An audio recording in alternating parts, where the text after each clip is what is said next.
Recycling کا یہ drum عموماً خالی ڈبوں کا آخری ٹھکانہ ہوتا ہے، لیکن یہی ڈرم کاغذ، پلاسٹک، کارڈ بورڈ اور کینز کے لیے ایک نئی زندگی کا آغاز بھی ہو سکتا ہے۔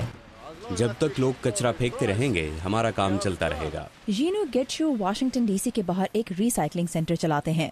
We do about 35 tons of material an hour. یہ مرکز آخر کس طرح ایک گھنٹے میں اتنا زیادہ کچرا پروسیس کرتا ہے؟ First, what happens is the dump. پہلے مرحلے میں ٹرکوں کے ذریعے ناکارہ چیزیں یہاں لائی جاتی ہیں جو انہیں ایک فلور پر ڈال دیتے ہیں۔ اس کے بعد کارڈ بورڈ کو باقی کچرے سے الگ کر دیا جاتا ہے۔ Material is sorted out. باقی ماندہ مٹیریل ایک دوسری بیلٹ پر چلا جاتا ہے جو اسے شیشے اور پلاسٹک الگ کرنے والے پلانٹ میں لے جاتی ہیں۔ وہاں شیشے کو پیس لیا جاتا ہے اور پلاسٹک کو الگ کرنے کے بعد فلیٹ کر دیا جاتا ہے۔ یہ ایک بہت پیچیدہ مشین ہے۔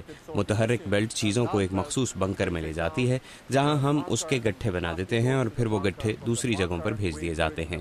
اس سینٹر میں بنیادی طور پر یہی کام ہوتا ہے۔ عام طور پر ری سائکلنگ پروگرامز چلانے کے لیے لوگوں کو بھی پلاسٹک، کاغذ اور شیشے کو دوسرے کوڑے سے الگ رکھنے کے لیے کہا جاتا ہے، لیکن گیڈیشو کا کہنا ہے کہ اس مرکز میں ری سائیکل ہونے والی تمام چیزوں کو ایک دوسرے سے الگ کرنے کی سہولت بھی موجود ہے۔